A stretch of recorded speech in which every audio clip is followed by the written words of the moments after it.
What's up, beautiful people? This is Christian from the Successful Spiritual Winner podcast, and today I'm super excited to have Vish Chatterji on the call. He is after a successful career as an engineer, executive, and entrepreneur. He is honoring his soul purpose as an East meets West executive coach and Vedic wisdom teacher.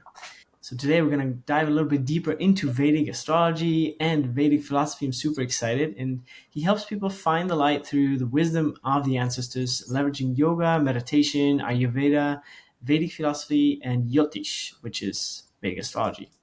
Yeah. His coaching practice, Head and Heart Insights, serves clients across the globe, and he serves as faculty coach and educator for the Berkeley Executive Coaching Institute at UC Berkeley. Vish holds a Bachelor of Science in Mechanical Engineering from Northwestern University, an MBA from the University of Michigan, and an Executive Coaching Certificate from the UC Berkeley. Vish has studied in traditional Himalayan ashrams and at the Chopra Center for Wellbeing. Vish is also the author of The Business Casual Yogi, Take Charge of Your Body, Mind, and Career, and the newly released Astrology Decoded, The Secret Science of India's Sages, published by Mandala. Welcome to the show, Vish. Thank you for having me, Christian. I'm excited to get into our conversation, I and I know. appreciate you sharing my background with everyone. Yeah, it's always good to know, where people come from, and that way you don't have to spend a lot of time explaining your story and this and that, and we can right away get into the details and the goodies. So, yeah, I personally think it's super fascinating to have a person on that knows about Vedic astrology, just because I find Vedic astrology so mm, much more accurate than Western astrology. Do you find Hmm. that to be true? Yeah, I think if you'd interviewed me when my book launched, so this is about 5 months ago, 6 months ago, I said yes, 100%. Vedic astrology is much more accurate. I don't see the point of Western astrology. It's not even accurate to the actual sky. It's hocus pocus. Just use Vedic. It's the truth. But, after saying that on a few podcasts, I had a lot of Western astrologers get very upset with me and saying, hey, why are you dissing Western astrology? And I thought, wait a minute, and then clients saying, hey, I had a bunch of Western astrology readings and they were really good. And so I thought, let me start to understand Western astrology a little bit better. I don't know much about it. And I shouldn't just be this arrogant, dismissive person around a system that I don't really know. And so I tried to understand what is there. And what I've come to the conclusion of is Western astrology helps you understand your psychology. Where's your mind today? And it's a seasonal based system. The horoscope or the zodiac calculation adjusts as the years go on. So, the sky 2,000 years ago in Western astrology is different to what they use today. And so it's kind of a map of your psychology and overall superficial attributes of who you are. So when you go to Western astrology, you start to feel like, wow, I got to know myself better. I sort of understand why I think the way I do. Now, Vedic astrology then corrects the math to get accurate planet and star positions accurate to the actual sky. So what you see in a chart is what you see out your window. And that helps understand the truth of who we really are. What is the truth of your soul? Who are you really underneath all of your conditioning and, year to year experiences? And Vedic astrology's attempt is to help you correct to the truth of your soul. So it's a Hmm. whole different thing. So a lot of times when somebody gets a Vedic astrology reading, it's a bit shocking because it's like, they've deviated. The client has deviated so far from their soul, they don't really know like how far they've drifted. And the Vedic astrologer says, well, this is who you really are. And people are like, oh my gosh, like I kind of knew that, but it's a bit jarring, right? Now, if somebody is very spiritually attuned, they are a yogi, they practice yoga every day, they do a meditation practice every day, they do, deep spiritual practices, they've done a lot of self-work, then the Vedic astrology is going to make a lot of sense because they're through all these spiritual practices, they're correcting to the truth of who they are. So in a way, it's like, yes, I agree. It's a much more accurate system. It's a much deeper system. It's an understanding of you at a soul level and what are the real karmic patterns you're facing from a karmic point of view from lifetime to lifetime. Versus Western astrology, it's like, oh yeah, this is kind of my personality type. This is my psychology. This is where I'm at right now. So they both have use, but in different ways. Got it. And you, since you wrote a book about it, I assume you use Vedic astrology more. What do you think, like for business in general? I mean, that's a very broad question, but what do you say is? good, better, or what are the advantages in? Yeah. So, Vedic astrology has a much deeper predictive system. You can predict things in the future. You can see what energies are at play. There's a whole system of planetary periods that are active at different times in somebody's life. And so the accuracy and predictive abilities are much more powerful. And then layered on that, Vedic astrology has a whole remedial system. How do you remedy something?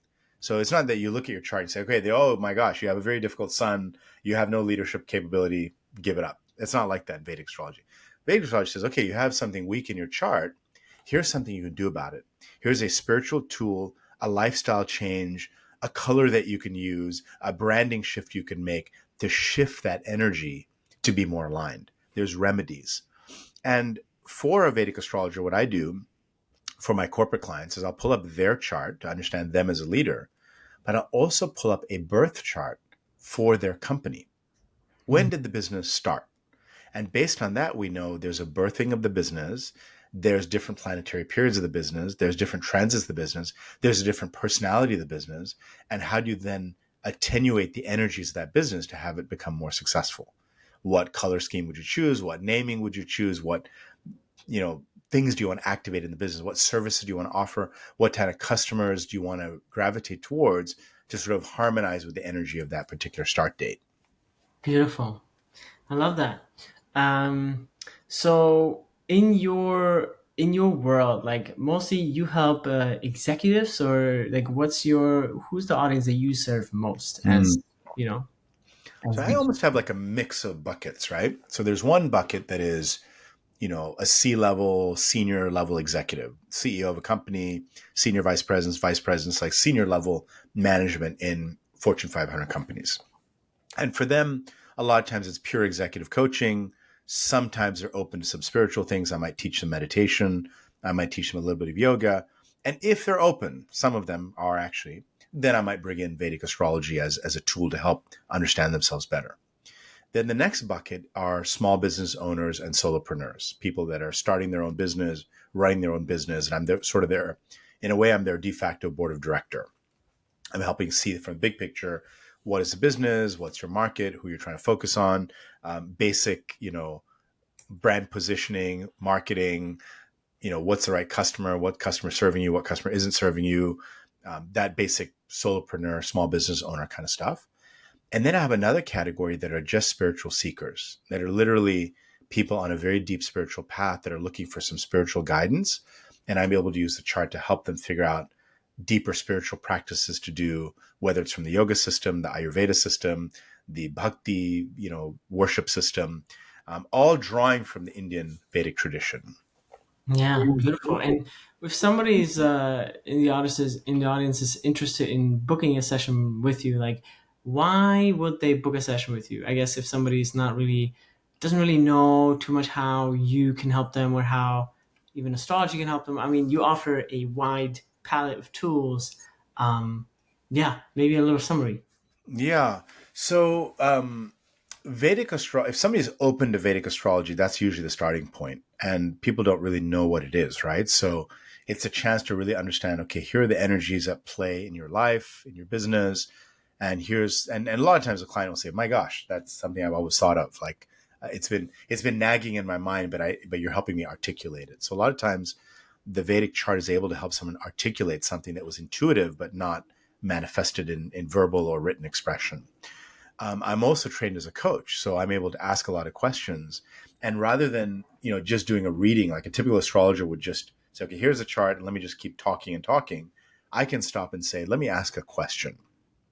I see this energy in your chart. I see this energy in this part of your life. I see some challenge with this particular talent of yours. Let's explore that. Tell me about what's going on."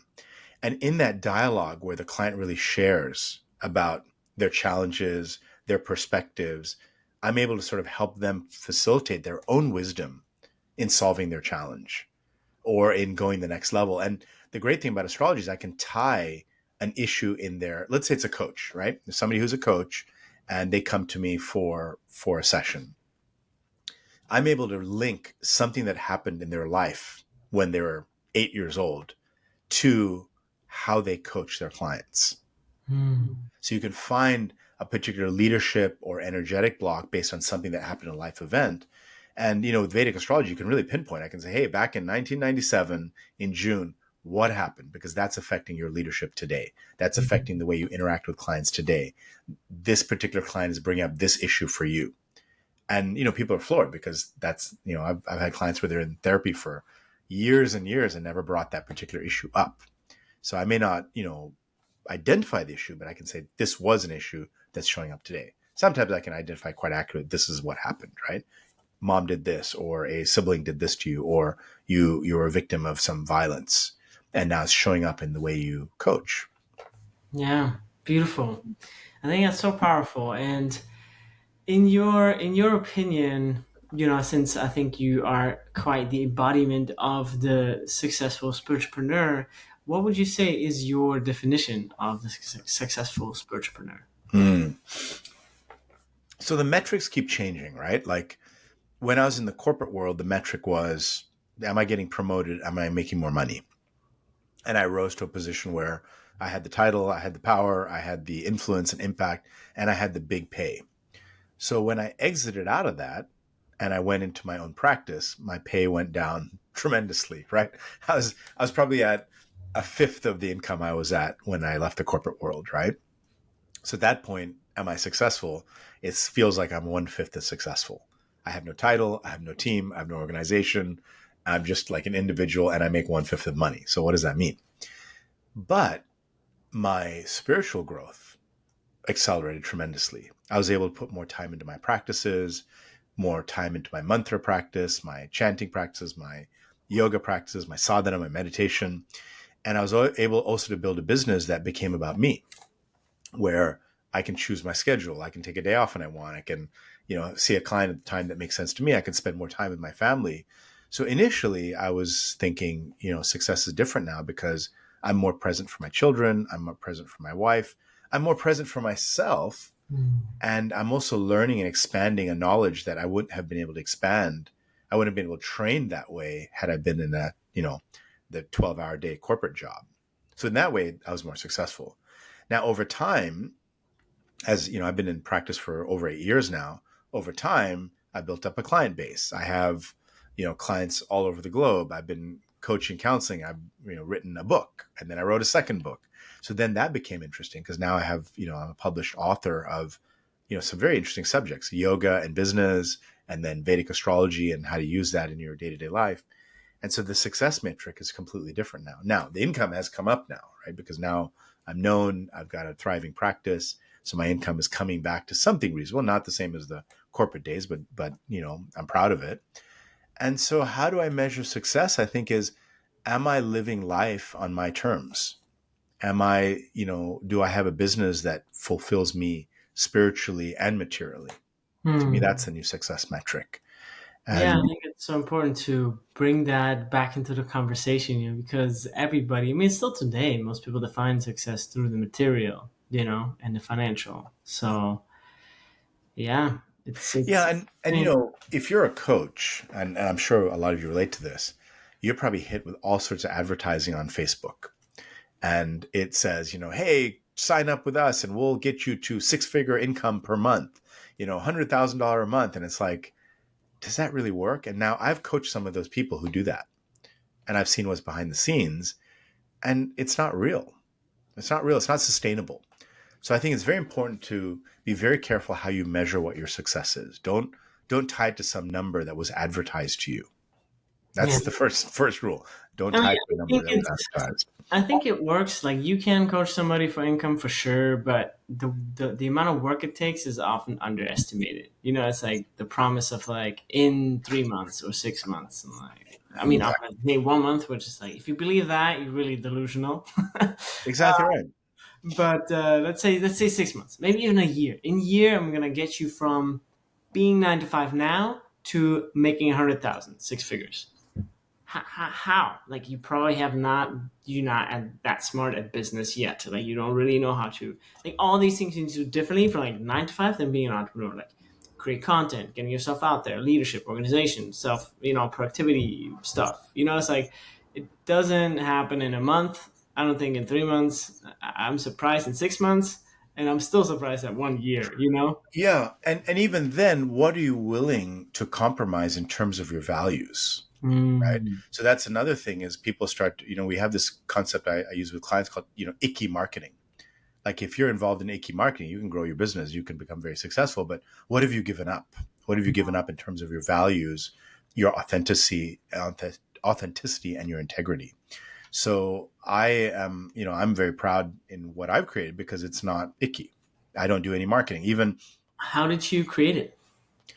Um, well, it's just to my values, right? So I remember even when the book launched, in the How did book, you start? I guess give us a little like, I started this year and now I saw it slowly going that, you know what I mean? Like a little timeline of sorts. Like, I think if you, yeah, I mean, when I started, it was basically, I charge an hourly fee. So I meet a client, they pay me for the hour, and that's it. I don't do any sort of, you have to commit to this, you have to do this package, you have to do like it was very much set in the beginning. It was just session to session, so I could know if I'm doing a good job, they're going to reschedule. If I'm not doing a good job, they're not going to reschedule.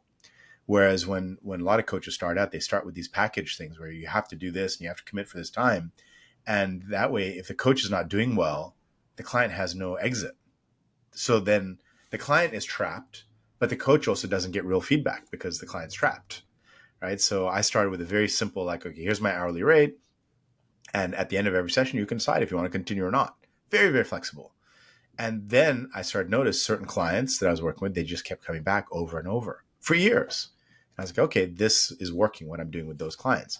Then they would make referrals. They would say, hey, Vish is doing this with me, or somebody would notice their change. So it became very, very organic. I had no online presence, no social media, not even a website. I did an about me page, if you remember what those were, a single page, and that was it, and a business card. And then little by little, things started growing and people said, hey, why don't you do this? And I started a little newsletter, but then I was like, I don't really have time for that. I'm busy. And then little by little, social media, I didn't do much on it. Again, it's not something that I have a lot of time or cycles for. I just focus on the coaching. So it's been years. So for me to build up to a sustainable practice took 2 or 3 years and very basic business approach. I'm trained as an MBA. I can get very sophisticated in business, but this is something that was just a very simple, like, here I am. Here's what I offer. The big work, I think, was getting clear on what is it that I do that's unique. hmm. What makes me unique as a coach? And identifying that, hey, I'm trained in yoga for 20 years and I'm trained in business with an MBA and 20 years in the corporate world. Plus I had this coaching experience and I combined those. It's very unique. This East meets West coach. So you've got it right when some people say that's exactly what I need, and some people say, yeah, that's not for me. Then you have it right. That's your positioning, right? Then over time, as the book came out, the book got lots of exposure. The first book got exposure. People started coming in, hearing about the book on a podcast or here and there. And the second book on astrology, that sort of blew up in a big way. So, now new clients, I think I'm booked into August or something like that. It's months and months. I just don't have room in the schedule. But again, I haven't done any tricks. There's no marketing tricks. There's no sort of, like, even if you buy my book, there's a referral to a website to calculate your birth chart, even if you don't buy the book. But the idea is that you go to this website, you put in your birth details, and it'll generate a birth chart for you. And my marketing person said, Vish, you should require an email capture. If somebody's going to get a free chart calculated, at least capture the email and grow your email list. And I was like, no, I don't want to do that. I don't want to do that. Like, if you come to my website and you want to generate your chart, do it for free. It's totally available for you. It's my offering, right? I'm not going to, I say optionally, if you want, enter your email, happy to keep you on my list, but it's not forced. Yeah. Somebody would say the moment you capture an email, send a lead magnet, right? Send this email with this offer and this thing. I'm like, I don't want to do that. It just doesn't feel aligned with my values, Yeah. right? Yeah, I think the market has shifted quite a lot in the sense of it needs to feel organic, right? Like, years ago when the funnels came onto the marketplace, everything was just like pushed through this like forced flow of like, you want this? No, you want that? Okay, here. It's like, come on. Like, yeah, you can do all these things, but maybe not in such a short array of time. You know what I mean? It needs to feel organic. Just the sales cycle itself, I feel, has gotten a lot slower. People want to take their time. They want to digest things. They want to like just breathe, you know? And they're overloaded with information. Like right now, we just have too much coming at us. It's too much clutter. And I don't want to be a contributor to that clutter in people's lives, right? If people, and I think that's the other thing is when you're a spiritual entrepreneur, you're a little bit different. You're doing this because this is something coming deep from your soul. This is not just a business. This is part of your spiritual growth and identity. Mm-hmm. So you have to take a more spiritual business approach, a more conscious business approach. So if you're selling a widget, yes, maybe you just find a way to market that widget, push it, advertise it, lead magnet, all the funnel, the whole thing. But if it's you, then I believe your marketing actually happens in your spiritual practices. And from a Vedic astrology perspective, I believe the work that you do at your altar, you sit at your altar, you work with the divine. The divine sees, wow, Christian, you're being very sincere. You have something to offer. The divine then says, oh, so-and-so needs Christian's help. I'm going to make that arrangement happen. And the divine hand sort of connects the right person to the right healer. And as a spiritual entrepreneur, you have to understand that concept. You have to work with that concept. You have to work with those energies where your referral source is coming from somewhere else. It's not coming from the material plane. And that's a whole different mindset. And so I find if somebody is spiritually not conscious, then you got to push the marketing angle. You got to do the posting and this number of posts a week and make sure it has this content and make sure it has this hashtag and make sure you send this email out. That's if you're spiritually a bit closed up. The moment you start to open up spiritually, you realize the marketing is happening a completely different way. The inner work that you do gets recognized by some energy, whether it's divine source, whether it's your spirit guides, whether it's the Pitris in Vedic tradition or Devas, they start to see and they start to make the connection and they bring the right people to you. And then you just show up and do your work. Yeah. So it turns out the marketing effort is actually your morning spiritual practice. That's funny. I like that. I've noticed that in my life too. It's like sometimes, I get a little itchy about money, especially living in the US, the bills are not like, yeah, it's 2,000, 3,000, 4,000, 5,000. No, it's like 10,000 a month. If you have a family and the house and a car, it's just, adds up. Yeah. So it's like, sometimes I think I was like, if I don't, you know what I mean? If I don't, like the minute I start to like, it's always like when I'm at that point where I get really itchy, it's like, oh my gosh, honey, like I gotta do something about this. I feel like this and that, I feel like usually the same week something comes, it's like, it's incredible because The I'm just same like, week something comes. yeah. So what's the spiritual dynamic happening there? Well, I think, I have already like my base of spiritual practice set up very well, right? And I live a life in integrity. And that one week or that thought or whatever, when that threshold is reached, that for me is like that accrued karma, I guess, comes back, if you want to call it that. I'm not sure if Yeah. I completely live by that, but I've noticed very often that when I get to the point of, I don't want to say desperation, but it's like, oh, it'd be nice to have something now. It's usually Yeah. So there's a moment of like, what is the universe trying to tell you when you're provided for, you're taken care of. So there's some sort of like trust where you're like, I'm not sure I trust this anymore. At that moment, the universe gives you a signal and says, hey, do trust. Right? So that's what's happening is you have a moment of despondency. You have a moment of, I'm not sure if it works this way. And the universe says, okay, here you go.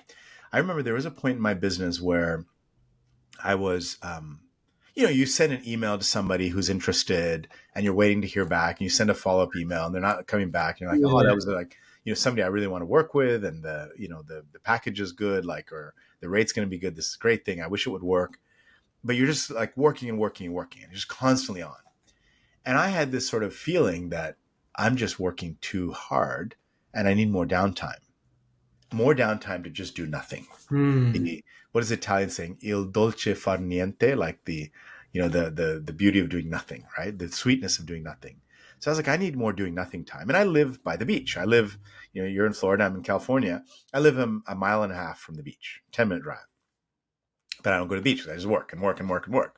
So it's like, what's the point of living by the beach if you never go to it? So one day I said, let me just take 4 hours and just go to the beach and read a book, read a spiritual book, stare at the waves for a while, jump in the ocean, just do nothing for a few hours on a work day, not on a weekend. I'm in the middle of a work day.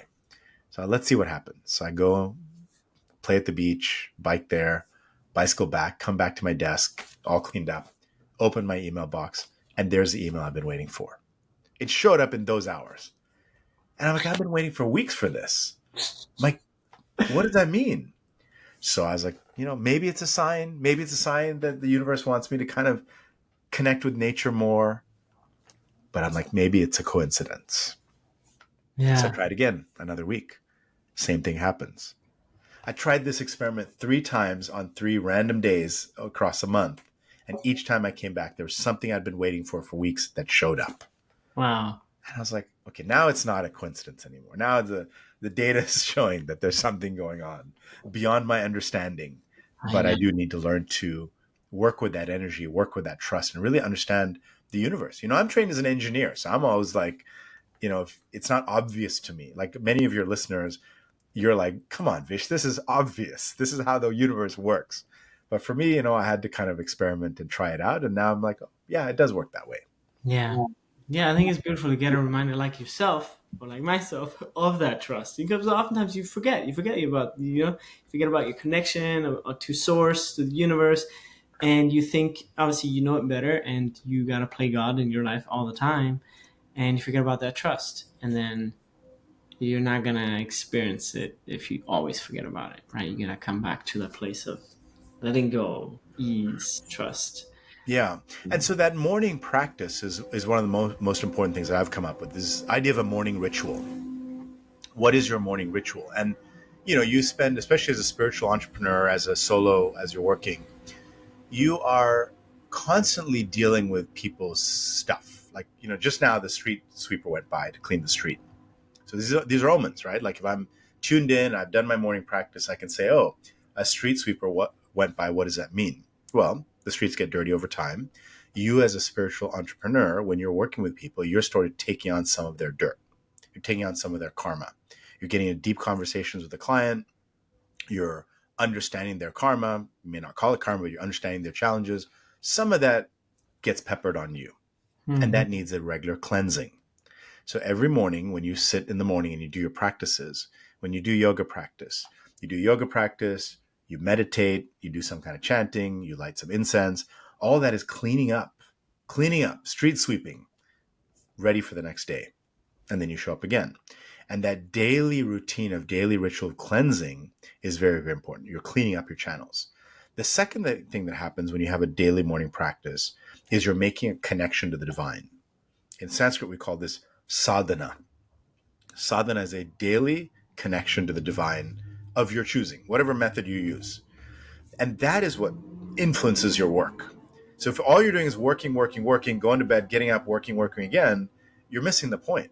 Like you might as well get a corporate job and make way more money. When you do this, you're aligning spiritually. So you need, as a spiritual entrepreneur, as a solopreneur, you have to have some kind of a morning cleansing practice, divine connection practice. Throughout the day, you need to keep reminding yourself that connection to the divine. And in the evening, you have to have some kind of ritual that cleanses and readies you for the evening. Right? It becomes very important markers. Love that. Yeah, I think it's so essential to get back into the habit of clearing, cleansing, self-care. I think when you're a solopreneur, you tend to just like, as you say, take on a lot of stuff throughout the day, whether it's client stuff for your own or even family stuff. You start helping family members, solving their problems, helping them with their business instead of your own. There's a lot of stuff, so I think it's very crucial, as you say, to really master that regular like morning practice. And yes, during the day if you can do something fantastic, and evening also, it's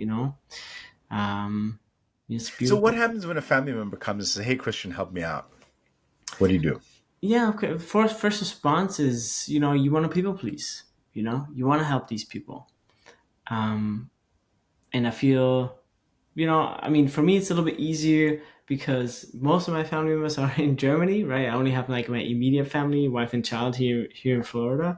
So yeah, for them, it's like, yeah, of course I'll help you. And it's usually like immediate, right? Because when somebody requests it, you do it immediately. But a lot of times, another time would be better for like for yourself, because you Self, just came yeah. off a client call or some like long work hour, work session, right? So you carry that with you into that, whatever it is you're doing for them. Yeah.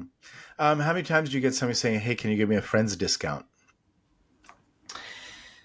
Yeah, people who know me, they always ask for discounts for sure. Yeah. And shouldn't our friends be the ones that support us the most? Yeah. Right? Like my income depends on my work. And now you're asking me because you're my friend that I should get less income to help a friend. That doesn't make sense. Like, if you have a day job, and I think this was my mindset, I had a day job. If somebody asked me for help on the side, of course I'm happy to help because I'm already getting paid by a company. I have a salary. Of course I'll help as much as I want to help people. But the moment I've left that day job and this is my job, every time somebody asks me for help, I'm taking my energy, my time, and giving it and foregoing income. And when I give a discount, it's even less. Like, so I've always wondered. So when I work with people and they say, hey, Vish, you're my friend, I'm going to give you a deal. I'm going to say, no, I'm your friend. I'm going to pay you full price. If I'm your friend, I should support you the most. Mm-hmm. So if I'm your friend, I'm paying full price. You can discount somebody else, but not for me because I'm your friend. And so that's one thing to remember as a spiritual entrepreneur is you should ask your friends to help you by paying your full rates. That's one. The other is how many freebies do you give out? Like at some point, it gets exhausting, right? Like I could literally I could have a full-time job right now only helping people that claim to be my friends and family. I could work a full month, 40 hours a week, just helping the people that are asking me for free help and not provide for myself, right? So it starts to get it starts to get a little out of control. Now in astrology, we understand the concept of karma. Everything is karma. And so if somebody comes to me and I do some work for them and I don't charge them, I just got a big credit for helping someone. And they just got a big debit for taking free energy. That's not good for them. That's not going to help them. So you start to realize that in a way, put the money aside, put the income needs aside. If I don't charge for my work, that person will actually suffer because they're getting some free benefit without having energetically exchanged for it. And I'm getting this, increase in credit, but that's a bit selfish in the karmic credit realm. Mm-hmm. So in a way, you have to charge in order for the karmas to get balanced. You have to charge for your work in order for there to be an equal balance so that they get benefit from that advice. So even if it's a family member, if they ask me to look at their chart, I say I will, but you have to pay for it. And I don't need the money. I'm happy to help you. Go make a donation somewhere, but it has to be this amount because this is the value of that service. We in this day and age don't seem to understand this concept of energy exchange. And I talked about this in my book, you go to a restaurant, you eat a meal. Why do you have to pay that high price? Oh, this plate's too expensive. But you're paying for the server, you're paying for the chef, the cook, the short order person, the delivery driver who brought the supplies to the restaurant, the landlord rent that has to be paid for that restaurant. All of that is baked into that price. And people don't think about that. You have to fairly compensate all of these different factors involved in that particular thing, in that particular meal. As a solo entrepreneur, as a spiritual entrepreneur, all those courses you took, all that training you did, all those certifications, you paid out of your pocket for that. And now somebody's coming and saying, hey, you did all that knowledge and now condense it down for me in this 30 minutes and give me some advice. It's like, you did all the work. The reason you're able to provide that is because of all the expenses you made, all those hotel stays, all those flights, all those trainings, all those Zoom calls, all that time you spent. You should get compensated for that. All right. So think about it. I urge everyone to think about this sort of holistic view of what you're offering. You're not a nobody. You're bringing something to the table. You should get compensated for it, just like a corporation would compensate someone for their services. Yeah. I think it's a very important conversation of worthiness, that it comes down to, right? Especially since we live in a day and age where it's so easy to find something similar for free somewhere else in like a matter of seconds. If you know how to look for it, it's very likely you're going to find a free coaching session for an hour on YouTube, right? Yeah. And there's no karmic energetic exchange happening there, right? So it actually doesn't work out for you. So that's the thing. And I think about myself, you know, somebody's asking me for some free time and I'm not giving that time to my son who needs advice from me, right? So, you know, there's always a trade-off with your time. Your self-care routines, your wind down rituals, your morning rituals, the obligations you have to your children, the obligation you have to your spouse, that's all takes time. Mm. And so every bit of your time is precious. And of course you should give freely to those that your immediate family, your spouse, your children, your parents, your siblings. You kind of have to do that. That is part of your responsibility as being a part of a family. But when somebody who's outside of that says, hey, give me a free thing, then it's like, I'll give it to you, but then I'm sacrificing that for my wife or my son or my own care or whatever it is. So I think it's very important as a spiritual entrepreneur to really be clear about boundaries. Just because you're spiritual doesn't mean that it's all love and give and give. There has to be some, because people don't understand this energetic principle, you have to enforce it on people because they won't understand it otherwise. Yeah. Yeah, I love that. I think it's a really healthy perspective to hone in on, you know? So thanks for reminding us of that. Yeah. You know, when we started the conversation, well, I didn't know we would go here, right? Like, you know, why is the compensation money thing coming up? Well, the moment we started, where I am, the zodiac constellation of Cancer is rising. And in it, and Cancer is emotions. And in it is the planet Mars at the moment. Mars is in the sign of Cancer per astronomy. And so on my eastern horizon, the planet Mars is rising in Cancer. And when Mars is in Cancer, it's debilitated, which means it doesn't give its full power. And Mars is the planet that's the warrior that stands up for principles and stands up for what is right. And when it's debilitated in Cancer, it's unable to stand up for what's right. So the conversation we're having is energetically my emotions don't allow me to stand up for what is right. And so for all of you listening, because there's the energy at play at this moment when we're recording, you have to think, what emotions are preventing you from standing up for what's right? Why are you not standing up for what you're worth? Beautiful. That's a good question to journal on. Yeah, a great journaling homework from today's conversation. Beautiful. So we're coming up towards the end of the episode, and I wanted to dive a little bit more into your, more personal question in terms of who or what inspires you the most currently in your spiritual and entrepreneurial journey. I would say this relationship I'm developing with the divine is inspiring. You know, I grew up in a Hindu family and we had a lot of rituals. We went to temple, we did all these things, but they're all very routine. There was no meaning behind it. It's like, you're supposed to do this, so you do it. Do this, say this mantra, pray to this God. You're like, okay, but I didn't understand what's going on. It's just like many religions, you just do it because you're told to do it, but you don't really understand what's happening. And over time, when I went to my coaching training, I met this man who's a coach who became a coach to me. His name is Don. And he's one of the coaches at Berkeley Executive Institute. And he's a very deeply religious man. He's Catholic and deeply religious. And it's almost like wherever he goes, like God is following him around. And whenever he speaks, it's as if God is speaking through his mouth. And I just felt like, how do I be like that? Like, how do I have that? You know, is it faith? Is it religion? Is it something else? Like, what is it? He seems to be the most God-connected person. I feel like he's a walking, living, God-connected human. And I started to wonder, with this inspiration in a human form, how do I have that in my life?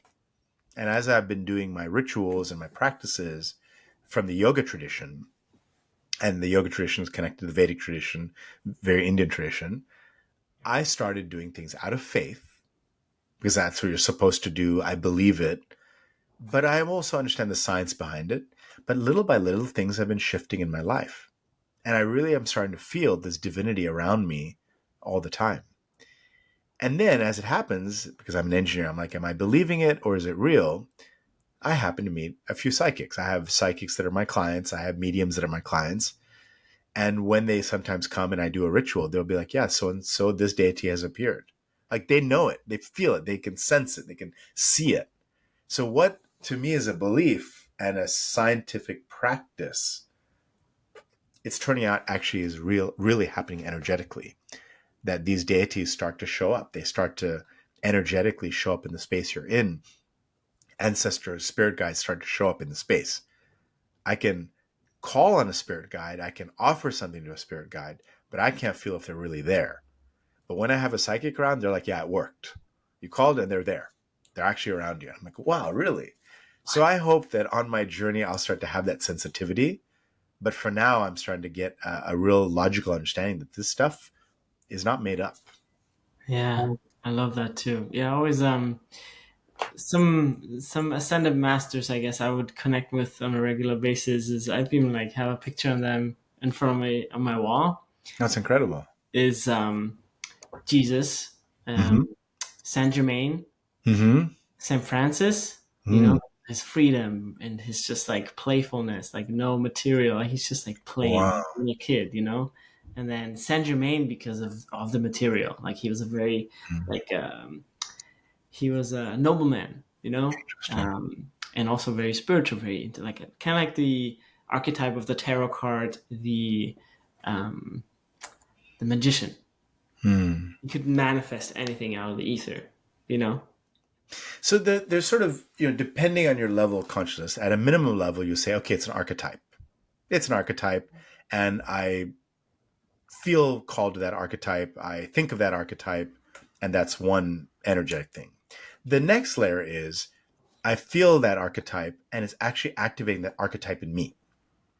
And so that archetype energy is activating in me and I'm doing more of that. The next level is the faith and dedication that that archetype is actually a real being on a different plane and that being's interacting with me and helping things in my life. The next level is you actually feel and see and interact with that being, literally, like you're doing. So there's just different phases depending on where you are in the journey. It can just be an archetype. It can be an archetype activates in you. It can be a faith-based thing, or it can actually become very real, very tangible, right? Yeah, yeah. I think it's so fascinating the concept of spirit worlds, and I mean, it's an interesting experience as a human being. You know, it feels very unlimited and limited at the same time. Yeah. But what I've found is the Indian system, the Vedic system. So this is the system that yoga comes from, Ayurvedic mind body medicine comes from, Jyotish comes from, Vedanta, all these ancient 8,000-year-old practices. These people from ancient India already understood all this. There's no question about it. There was no searching, there was no questioning, there was no confusion. They just knew this is the system, this is the way the universe works. Right now in Western culture, we're getting bits and pieces. Oh yeah, there's this thing and there's this thing, but this is already known in the ancient Indian tradition. And so a lot of times people are like, "Oh, I'm surprised that I'm learning this," but it's like it was already known. It's already a system, and it's very integrated. And the yogic process, and I'm not talking about gymnastics yoga. It's not like do some kind of twisting thing on your mat. The full yoga system in its holistic form with the 8 limbs, the ashtanga, understanding the philosophies. As you practice these systems, you start to develop these abilities. You start to open up that consciousness. You start to connect to these things. And then you're like, well, yeah, it's obvious. That is just the way the universe works. It's not surprising, right? Yeah, yeah. It's interesting to see how the world, you know, also goes in cycles of forgetting and remembering that, right? Mm. Like ancient civilizations before us were probably much smarter, right? We just forgot, came from that. You know, it's They like, didn't have these dumbing down devices. This is yeah. the reduction of intelligence device. I love how they call it the smartphones, you know? And It's so smart it takes all the smarts away from you. I know. It's a smart magnet. It just pulls it out of you, and then you're not smart anymore. It's funny. I was living with a shaman in Bali before I came to the United States and started my family here. And he said, you know, humans, we already can do everything that we want to. We just like if the mass consciousness just wants it to, I guess, be manifested, right? And like whatever we think we can, it needs to be like made tangible for them, and then I guess integrated back in a way. Like currently in the stage of consciousness that we're at. So, for example, we can actually already like telepathically communicate. We just don't. want to or have been educated not to being able to, right? Yeah. So that's why the smartphone was invented and such a huge success. Yeah, I mean, there's research that measures IQ levels if your smartphone is on the table with the screen up versus the screen down versus not in the room. And they get 3 different IQ scores in a randomized, like, actual medical study. They're like, wow, if the phone is even in the room, your intelligence goes down. And if the screen is up, intelligence goes down even more. So Yeah, at a minimum, whenever you're anywhere, turn your smartphone so the screen is down. I know. And And then if you can, put it in another iPhone, room. I know the iPhone recently they got the feature. I think iOS 15 or something. Now we're on 18. They got the feature of like always on, right? So you could have it Always dumb. you could always dumb, exactly. Like, you could have it up in black. That's how it used to be before iOS 15. But now it's like always on. It's like this thing is always on. This is so annoying. So I turned this off immediately. But I That's have mine always on, but I put pictures of me with my family at the temple. So I always see that. So that's a positive thing. And then it shows me the star constellation active at the moment. So it shows me the moon star constellation that's in and the moon phase. So in a way, you can trick it a little bit and make it less dumb. You could, makes sense. Good. if Yeah, you have to. So if I forget to turn it upside down, at least I'm seeing something that's, a little bit more conscious. yeah. Some subconscious reprogramming while you're subconsciously looking at it with your left eye or the corner of your left eye like that. Yes. Sweet. Well, I'd love to know, what your vision for the new Earth is, however you define that. Mm. Well, I would say I'm a bit America centric because I live in America. And, to be fair, the US does influence the way the whole earth functions. And so whatever's happening in America seems to then transcend and hit the whole world.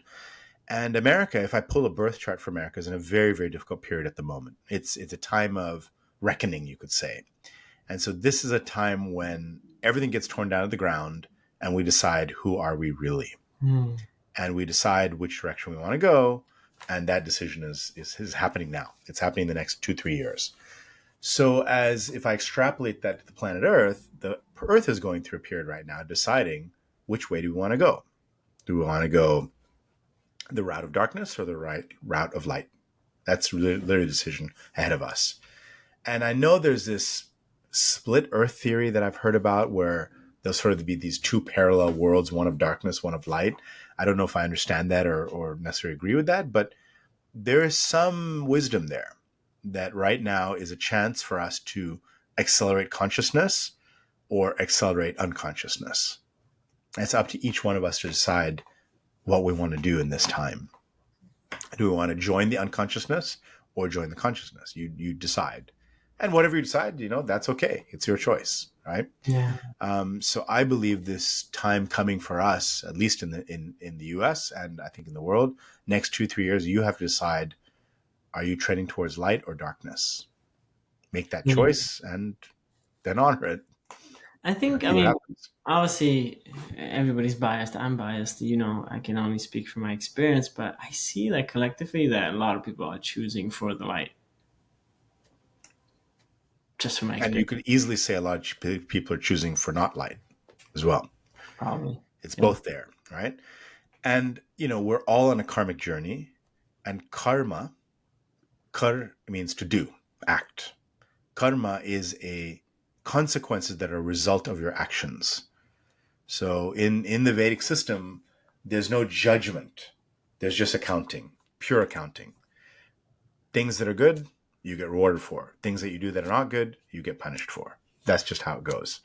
So whatever choices you make, you will have the consequences happen of those choices. If you choose to move towards the divine, you choose towards consciousness, you choose towards kindness, you choose towards compassion, you choose towards stillness, the rewards come for those things. You choose towards violence, you choose towards aggression, you choose towards non-compassion, you'll suffer for those. And everybody's on their journey to receive the karma for whatever choices they make, right? And who is best to decide what the right choice is for you? It's you. You know deep down inside. You don't need anyone to tell you. If you're relying on somebody to tell you what's right and wrong, then you're missing the point. You have to come back to you and decide what's right and wrong. And any of the world's religious systems or spiritual systems, they all say the same thing. Be kind, be compassionate, have a good heart, consider the divine in everything you do, honor your responsibilities. All these things are the basic tenets of any system. So when you're not doing that, you will suffer, right? So if somebody in your life is choosing things that you don't agree with, let them do it. That's fine. That's on them. They'll pay the price. You don't have to be the enforcer of it. Yeah. Beautiful. Well, it's been a beautiful time we spent, 15 minutes. And yeah, I love the perspective you bring to life, to a world. It's very neutral, which is always great, to see things from a vantage point of we're here. You can go this, you can do that, it's a very wise perspective, because in truth we can do anything we want. Yeah. And no matter the circumstance, you always have control over your spiritual evolution. No matter what's happening in the world around you, you have every ability to look up at the sky and feel the divine presence. It's always there. Yeah, to take the power back and the responsibility, it's Yeah, ultimately within us. exactly. Whatever somebody else is doing, it shouldn't be of concern to you. Beautiful. I love that, especially in regards to politics, which we won't talk about, but it's such a big topic always, especially with astrology. People always want to know the future, Trump and Elon, and all the things. It's like it just doesn't really matter. Yeah. And their karma is due. They'll have their karmic thing. I mean, everybody has a karmic reckoning at some point. It always catches up. No deed goes unnoticed in the universe. Beautiful. Well, with that, we end our today's episode, and thank you so much for being here. Thanks for sharing your wisdom, your heart, your energy, your integrity, and everything you put out into the world. Thank you, Christian. I'm so happy you reached out to me. I'm glad we made this connection. I'm glad we had this conversation. I've been on so many podcasts lately, but none of them have got to this type of conversation, which you were able to bring out. So you are a remarkable interviewer, a remarkable soul. You have such a great presence, and you really bring out some very deep wisdom. And so keep doing what you're doing and keep spreading the joy through your podcast and through your work. It's amazing to have a light like you in the world. Thank you. Yeah, I feel it's it's always nice to be seen, of course, and I feel why not have a deeper conversation when they allow for it. And these questions that we sometimes send to our interviewees are just placeholders, right? Like what wants to come up, what wants to be seen, what wants to be Yeah. talked about. I feel the conversation is getting um, a lot more fluid Yeah. in this time and age, where it's just like do A to Z. It's not, no, it's like you will find your way in the A to Z. Yeah. Yeah. Great. All right, Christian. Well, have a good rest of your day. Thank you again for the interview. And I'm sure we'll be in touch. Likewise. Thanks for being on. Yeah.